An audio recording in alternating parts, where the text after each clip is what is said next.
Olá, seja bem-vindo, seja bem-vinda. Eu sou Diogo Pessotto e neste vídeo nós vamos conversar sobre o CPP, Conselho Pastoral Paroquial.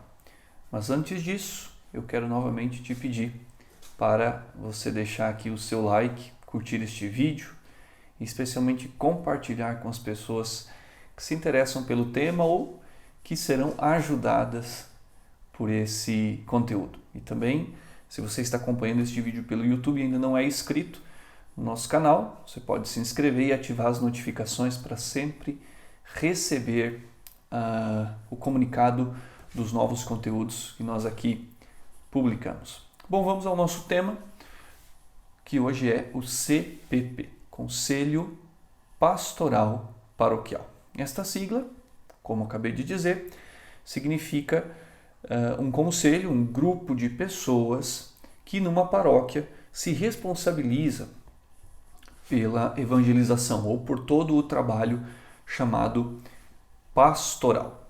Portanto, esta nomenclatura de conselho designa este grupo específico. Se nós pudéssemos então responder à pergunta: o que é o CPP? Se você pudesse fazer esta pergunta, eu te ofereço essa resposta. É um grupo de pessoas responsável pela evangelização numa paróquia. Bom, talvez você esteja se perguntando, mas não é apenas o padre, o pároco, ou mesmo o pároco e o vigário, os únicos responsáveis pela evangelização numa paróquia? Certamente que não. O Concílio Vaticano II já desconstruiu esta ideia ou esta crença de que a evangelização seja apenas e unicamente um ofício destinado aos ministros ordenados, padre, diácono, mesmo ao bispo, ou mesmo aos religiosos, as irmãs religiosas, os irmãos religiosos e assim sucessivamente. Bom, o trabalho de evangelização compete a todos e a cada um de nós, pela nossa dignidade batismal. Pelo nosso batismo nós somos missionários, ou seja, somos evangelizadores. Portanto, o CPP reúne estas pessoas, reúne este contingente de pessoas que se responsabilizam por um período determinado de tempo pela evangelização em uma paróquia, seja ela uma paróquia urbana, uma paróquia rural, uma paróquia grande, uma paróquia pequena, seja ela qual for. Vale salientar que esta realidade dos conselhos está prevista no Código Legislativo da Igreja, que a gente chama de Código de Direito Canônico. A grosso modo, para você entender, são as leis ou as normas que regem os processos eclesiais em todos os seus aspectos. E lá no Código de Direito Canônico se fala de um conselho diocesano de pastoral, ou seja, aquele território que reúne uma infinidade de paróquias, uma diocese. Há um conselho diocesano de pastoral, mas há também um conselho pastoral paroquial, que é justamente o tema deste nosso vídeo, o CPP. Portanto, não se trata de uma invenção de alguém, de algum bispo, ou de algum teólogo que em algum momento disse ser necessário um conselho pastoral numa paróquia. Trata-se de uma orientação, de uma normativa. E nem por isso, pelo fato de ser uma normativa, acaba sendo algo pesado. Esta orientação vai justamente na linha do Concílio Vaticano II, da corresponsabilidade na evangelização, do compartilhamento destas responsabilidades entre todas as lideranças, entre os agentes pastorais, juntamente com o pároco e com os seus colaboradores mais próximos. Portanto, o CPP, guarde isso, é a expressão concreta, é a expressão visível da corresponsabilidade na evangelização. Uma das expressões, não a única, mas uma das expressões, e que deve inclusive animar as outras expressões. Portanto, o que é o CPP? É isto. Repetindo uma vez mais, é o grupo de pessoas, de lideranças pastorais de uma paróquia que organiza, que dinamiza, que planeja a evangelização. E aí eu já estou entrando na segunda questão que eu gostaria de propor, que é justamente qual é então a finalidade do CPP, do ponto de vista bastante específico. Ela pode ser descrita a partir de quatro verbos, né? O CPP planeja, o CPP organiza, o CPP encaminha e o CPP avalia a evangelização de uma paróquia. O que significa isso? Planejar, definir os objetivos, as metas, os horizontes, o que é mais urgente, o que é mais prioritário, o que é mais necessário. Isto é planejamento. Tem a ver com este verbo de ação, planejar. Isto é atribuição do CPP. Organizar a evangelização significa traduzir em diretrizes, traduzir em princípios, em linhas de ação, estes grandes objetivos. Dos objetivos, o CPP vai extrair as linhas de ação da evangelização numa determinada paróquia. Disso decorre o terceiro verbo, que é encaminhar, ou seja, organizar na prática estas ações, delegar atividades, dividir as tarefas, encaminhar as questões mais práticas da evangelização, por exemplo, como organizar um calendário de atividades, ou como pensar os prazos de determinadas atividades, né? Ou de comunicar isto às pessoas que estão envolvidas nas pastorais e nos movimentos para que de fato elas compreendam o significado daqueles objetivos. Isto é encaminhar, é colocar em caminho, colocar em processo. Isso também é atribuição do CPP. Evidentemente que a execução não é do CPP, a execução é de todos os sujeitos, de todos os agentes pastorais, de todo o povo de Deus de uma paróquia. A evangelização é uma realidade, não é apenas uma ideia, e ela é executada por todas as pessoas que compõem uma comunidade. E por fim, o CPP realiza a avaliação desse processo, dos projetos de evangelização, das atividades, dos eventos, das propostas, das iniciativas e assim sucessivamente. E depois o processo recomeça. De novo com planejamento, de novo com encaminhamento, com organização, com encaminhamento e com avaliação. E esse processo é cíclico, mas nunca repetitivo. É cíclico, mas não repetitivo. É sempre visando a evolução de uma comunidade paroquial. Bom, nós falamos sobre o que é o CPP, nós falamos sobre qual a finalidade do CPP, e aqui vale um destaque.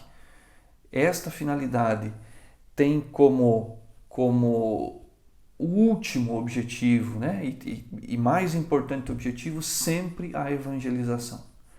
Nunca apenas o fazer pelo fazer. A gente vai falar sobre isso daqui a pouco, mas vale a pena destacar que a finalidade de um CPP não é administrar uma paróquia, não é realizar processos burocráticos para engessar os projetos, para engessar a evangelização. Não. O CPP tem a função, tem a finalidade de colaborar, potencializar a evangelização. Se este horizonte se perde de vista, o CPP deixa de ter a sua finalidade bem executada. Bom, quem participa então? Quem atua diretamente no CPP? As lideranças, ou podemos dizer assim, né?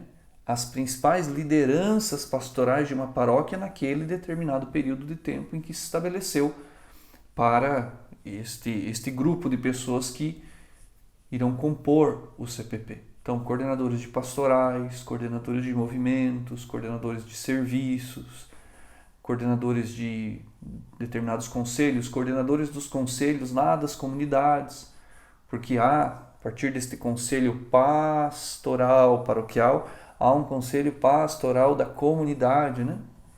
Em algumas dioceses isso de fato ocorre. Portanto, é muito importante compreender que não se trata de um engessamento daqueles que irão participar ou não. Cada diocese, inclusive, estabelece algumas normativas muito específicas para os seus conselhos. Algumas dioceses, inclusive, ampliam o número de participantes de um conselho, outras restringem. Não há uma regra geral. Mas se pudermos dizer de um princípio geral, não de uma regra geral, mas de um princípio geral, normalmente os participantes, os membros atuantes deste grupo chamado CPP são aqueles que estão nas funções momentâneas de coordenação das suas respectivas iniciativas, pastorais, movimentos e assim por diante. Evidentemente que sob a supervisão, sob a orientação do pároco, evidentemente, vigário paroquial e aí de seus colaboradores mais próximos. Portanto, a configuração de um CPP a partir dos seus membros é esta: as lideranças de uma paróquia. Evidentemente que uma paróquia localizada num território mais amplo, que tem mais serviços, consequentemente o CPP será maior. Uma paróquia mais restrita, cujo território é menor ou talvez não há tantos serviços ou tantas atividades, o CPP em termos de número de pessoas será menor. Isto não é uma regra, como nós dissemos, trata-se de um princípio geral, ou seja, as pessoas que respondem por essas funções naquele momento histórico da paróquia estarão prestando uma colaboração mais direta no CPP e, evidentemente, depois daquele período, alternam-se as pessoas. De tal forma que há estruturas diversas. Normalmente se atribui a função de presidência de um conselho pastoral paroquial, evidentemente, ao pároco, na função de pastor daquela comunidade. Porém, esta função de presidência está muito mais na linha da animação, né? Da motivação, da congregação, né? Da reunião daquelas pessoas, né? Mas propriamente os trabalhos práticos em si, eles se dão por todos os outros membros, né? Então, há aí uma presidência do CPP que se dá a partir do pároco, né? Há aí uma coordenação do CPP a partir de um leigo, dentre aqueles que estão aí participando do CPP. Há aí uma vice-coordenação, há uma secretaria, uma vice-secretaria. Particularmente, não aprecio muito essa sucessão ou esse inchaço de funções dentro de um conselho como este. Normalmente vale o princípio do menos é mais. Porém, é preciso verificar qual é a sua realidade. Se a sua paróquia, como eu disse, tem uma extensão territorial maior, com mais atividades, é muito provável que será necessário que um pequeno grupo de pessoas esteja mais à frente da organização dos trabalhos do CPP, não da realização das atividades, da realização dos trabalhos do CPP. Se a sua paróquia é mais restrita, está num ambiente muito específico, é muito provável que poucas pessoas poderão realizar esse trabalho tranquilamente. Portanto, quem atua? Essas lideranças, dentro dessa perspectiva organizacional simples, que eu quero lembrar novamente, está a serviço da evangelização e não para engessar os processos, né? Não para engessar os processos. E como então que o CPP atua? Qual é a lógica de atuação do CPP? Você pode mais ou menos imaginar a partir da sua realidade paroquial, né? Uma paróquia é muito dinâmica, tem os seus serviços, tem as suas pastorais, tem os seus movimentos, tem as suas iniciativas, tem os seus eventos, tem os seus trabalhos aí extraordinários que ocorrem, por exemplo, em determinada época do ano e assim sucessivamente. Então, como se dá a atuação propriamente dita do CPP? Porque nós já vimos que é um grupo de pessoas responsáveis pela evangelização da paróquia, mas na prática, Diogo, como é que isso funciona? De maneira muito simples. A partir de 2 princípios básicos. De novo, porque cada realidade é uma realidade, mas os princípios permanecem os mesmos. Primeiro princípio, encontros periódicos. Encontros periódicos. Normalmente até o termo reunião nas nossas realidades de igreja é um termo já um tanto quanto gasto, né? As pessoas, inclusive, têm até uma certa ojeriza quando a gente fala de reunião, né? Então, o conselho, sim, realiza reuniões, realiza encontros, digamos assim, encontros periódicos. O CPP não se reúne uma vez ao ano para planejar o ano todo. Hoje, as coisas mudam com muita rapidez e de maneira assustadora. Então, não é possível se planejar um ano e esperar que este ano passe para só ao final do ano nós realizarmos uma avaliação. Isso não é possível. Portanto, o CPP deve encontrar de novo, segundo a sua própria realidade paroquial, uma organização que lhe possibilite encontros periódicos, reuniões periódicas, contato periódico, diálogo periódico. Ou seja, isso significa sempre trazer o processo da evangelização à tona para ser discutido, refletido, planejado e depois executado. E quem motiva isto é o CPP. Quem organiza isto é o CPP. Então, primeiro ponto, encontros periódicos, né? Pode-se organizar um calendário de encontros, não, novamente, os encontros pelos encontros. Senão, cairemos naquela lógica, né? Fazemos uma reunião para marcar outra reunião. Não é este o processo. É encontrar uma forma de organização que privilegie o diálogo num espaço de tempo que seja oportuno, satisfatório para todos, mas que seja realmente efetivo para a evangelização e não apenas como uma espécie de encontro protocolar, porque temos que nos encontrar. Então este é o primeiro ponto, encontros periódicos. E o segundo ponto é a fluidez deste conselho, porque eventualmente entre um encontro ou outro, eventualmente não, é entre um encontro e outro que a evangelização acontece. A evangelização não acontece dentro de uma sala, a partir de ideias. A evangelização acontece na realidade, com as pessoas. A evangelização acontece no dia a dia. Os encontros do CPP são momentos em que este grupo, trazendo toda a realidade que vivenciam fora daquele espaço de encontro, este grupo reflete sobre aquilo e delibera sobre aquilo, dialoga sobre aquilo, encaminha sobre aquela realidade. Porém, a evangelização acontece no dia a dia. Então, o segundo ponto é esse: manter um contato que seja efetivo no caminho. No caminho.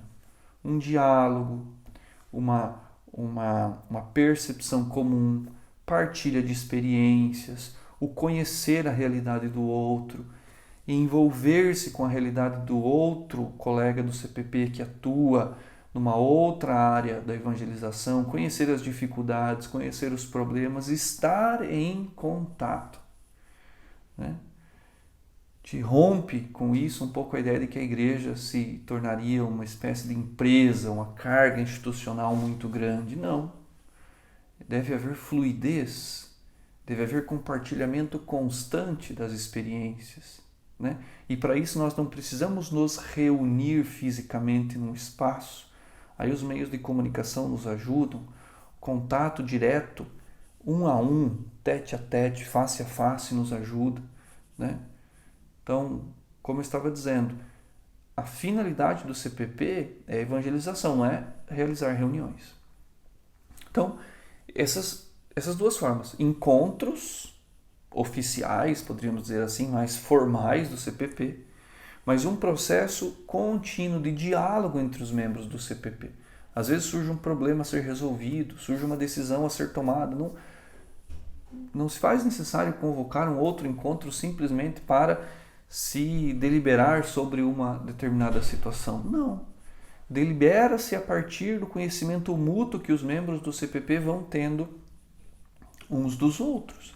Isso é relacionamento, isso é uma comunidade dentro de uma grande comunidade chamada paróquia.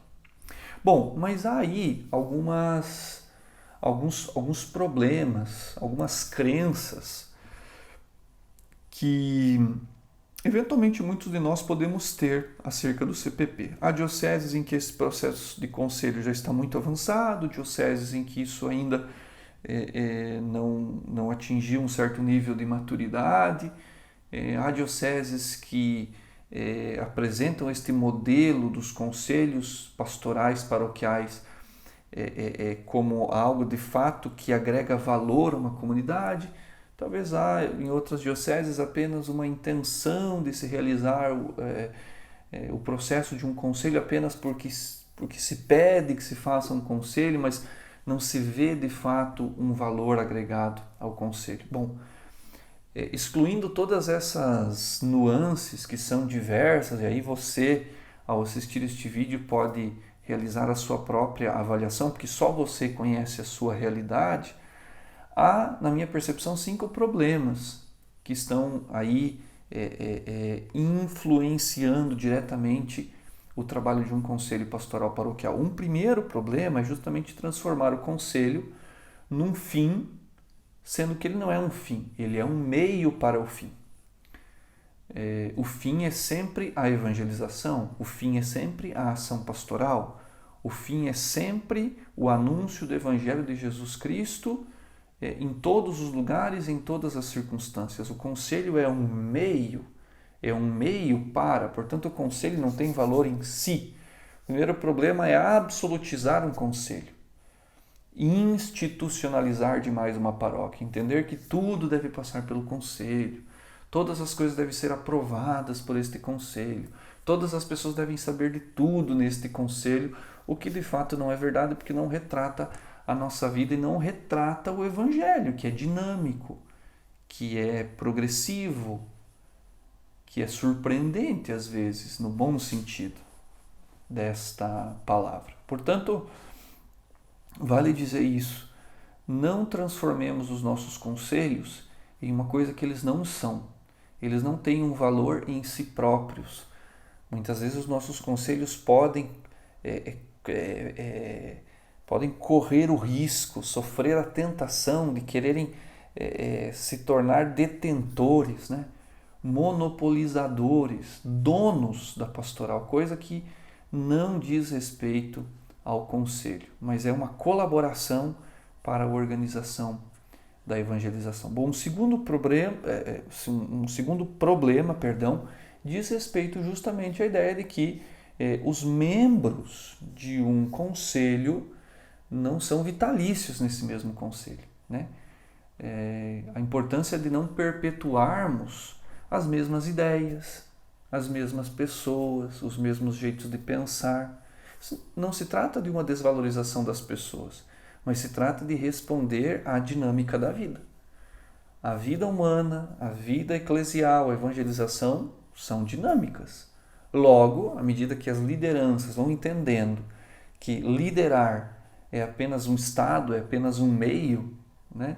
Eu não sou um líder, eu estou um líder colaborando com a evangelização naquele momento. Portanto, a rotatividade, né?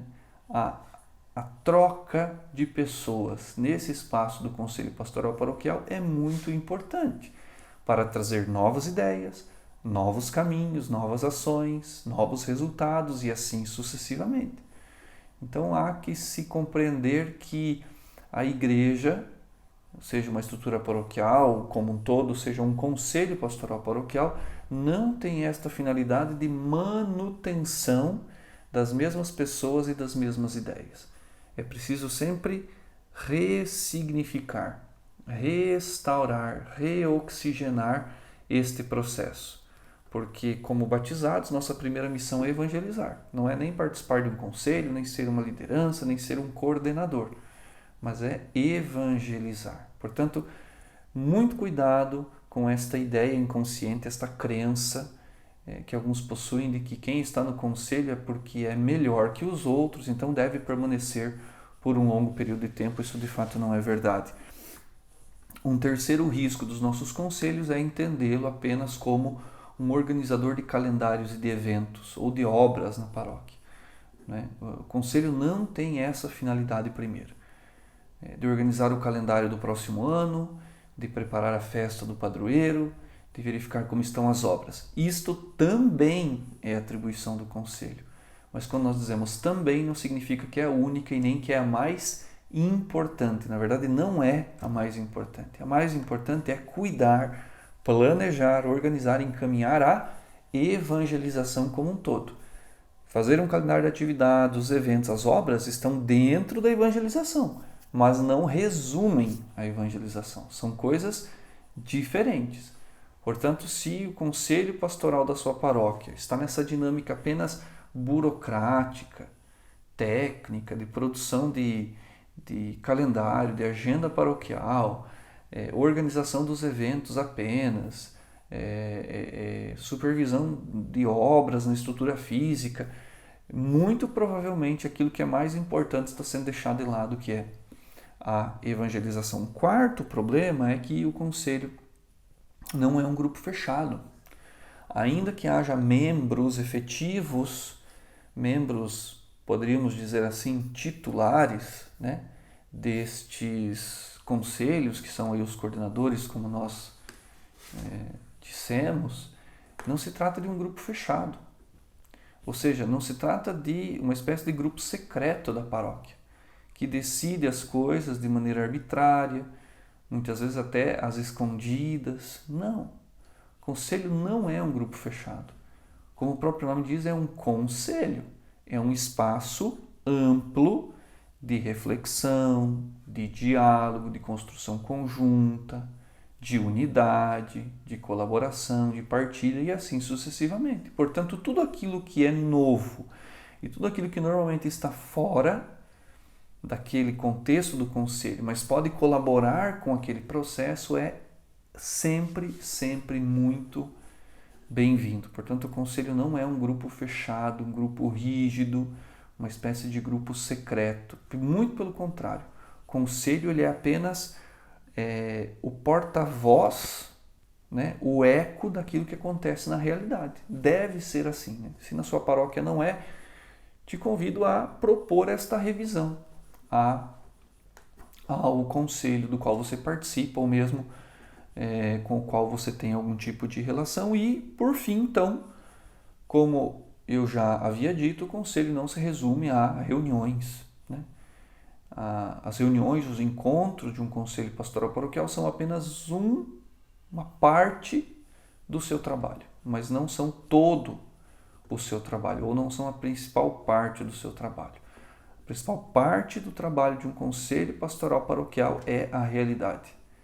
Planeja-se, organiza-se, encaminha-se, mas a evangelização acontece na prática. Então, se os membros do conselho atribuem mais valor às reuniões do que a estar na prática evangelizadora no dia a dia da sua paróquia, então aí há alguma coisa errada. Porque aí a gente corre o risco de refletir a partir apenas do que nós achamos e não do que de fato é na própria realidade. Bom, se há 5 problemas, há também 5 caminhos, 5 soluções, entre aspas. Entre aspas, por quê? Porque são caminhos possíveis, de novo, a partir da sua própria realidade.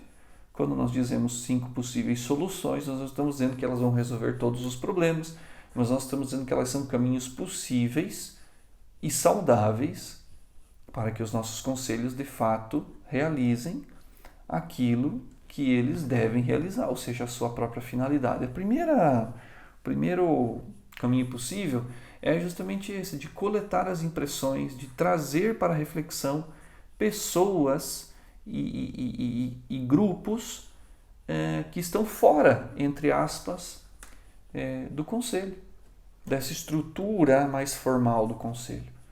Muitas vezes há agentes pastorais, há pessoas da comunidade que têm muito a contribuir, inclusive até a partir das suas críticas, das suas percepções, da sua avaliação acerca de como a coisa está acontecendo numa paróquia. Esta pessoa não só pode, como deve vir ao conselho para trazer essa percepção. Não é dizer para mim, que sou do conselho, e eu transmitirei o conselho. Não. Estas pessoas são o motor de um conselho, porque elas trazem consigo diariamente, né? Diariamente a realidade da evangelização. Então, quem sabe em cada encontro formal do conselho,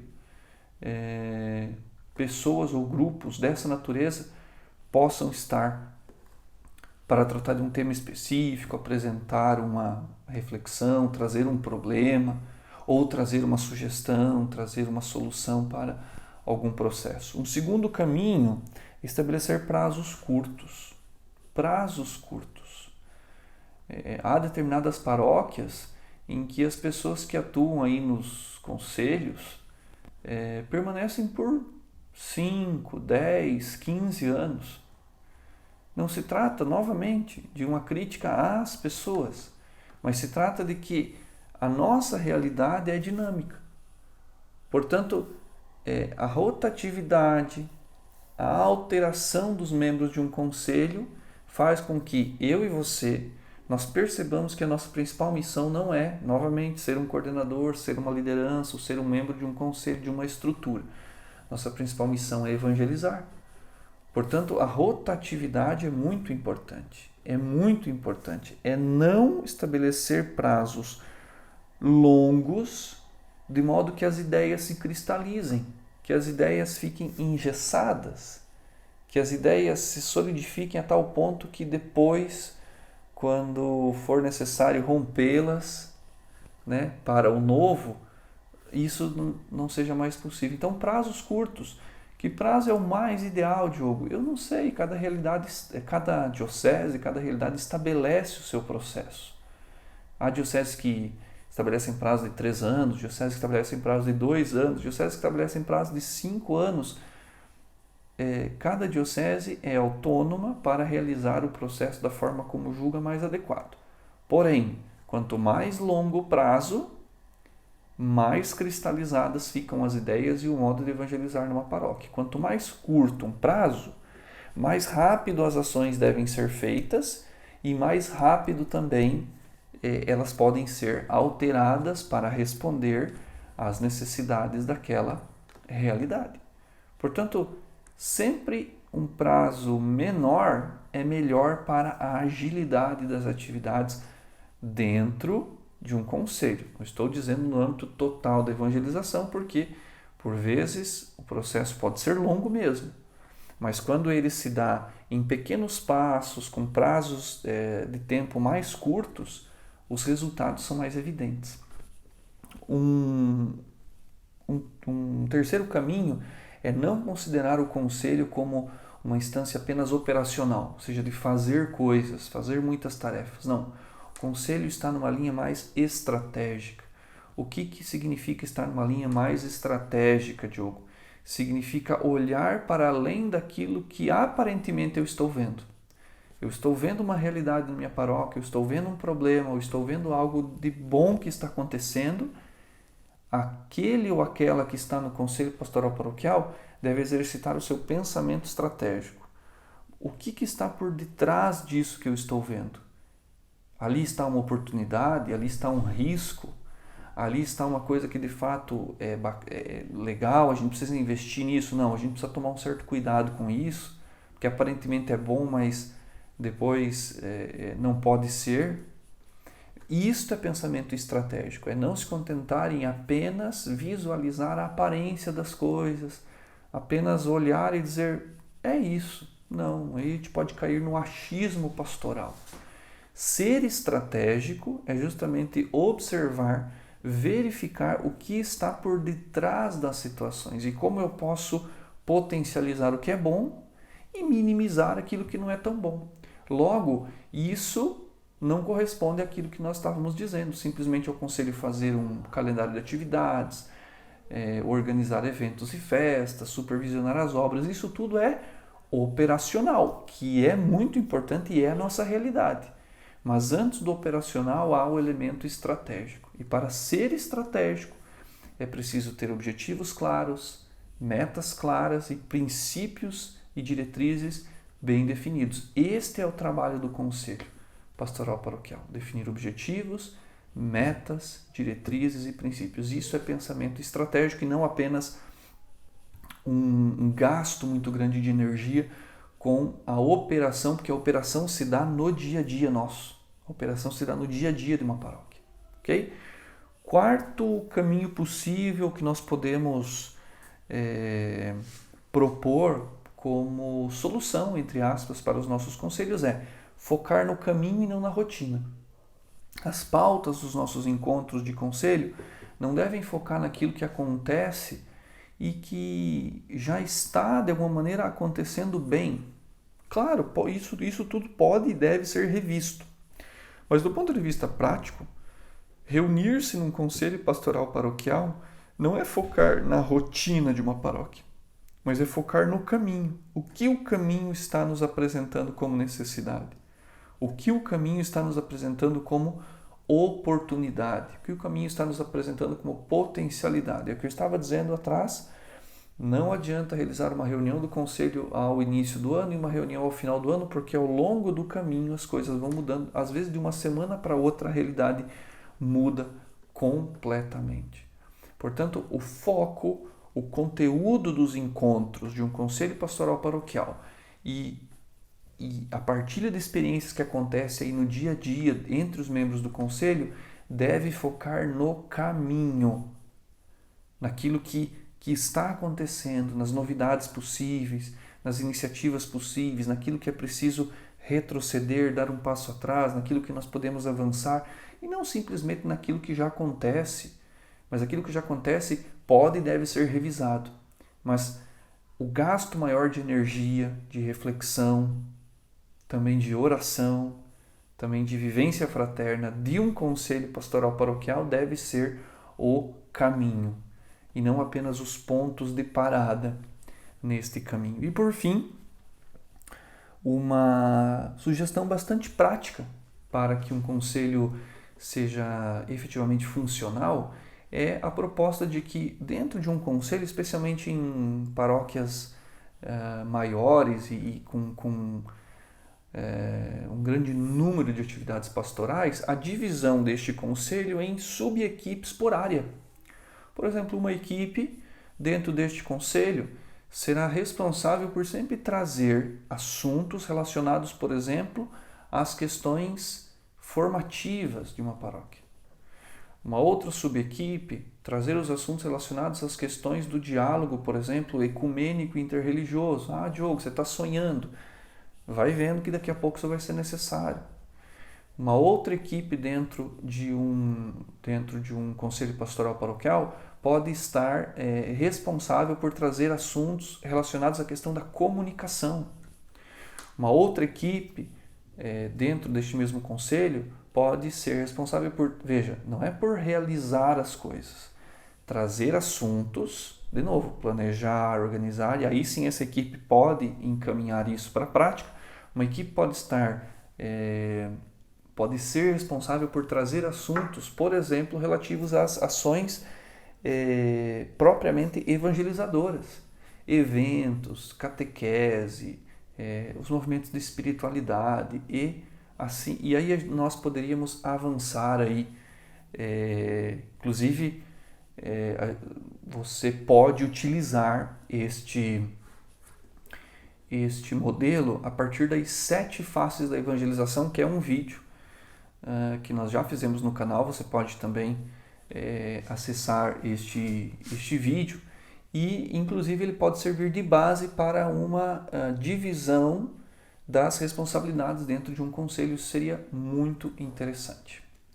Bom, nós chegamos ao final desse vídeo. Eu quero te agradecer por você nos acompanhar nessa jornada. Não esqueça de deixar o seu like, de deixar sua pergunta, especialmente de compartilhar com as pessoas que têm interesse nesse conteúdo ou que serão ajudados por esse conteúdo. E não se esqueça, se você está acompanhando aqui pelo YouTube, de se inscrever no nosso canal e divulgar este conteúdo. E não só de divulgar, mas de aplicar este conteúdo na tua realidade. Se você, como eu disse, tem alguma dúvida, deixa aqui nos comentários e a gente vai conversando. Um grande abraço e até o próximo vídeo.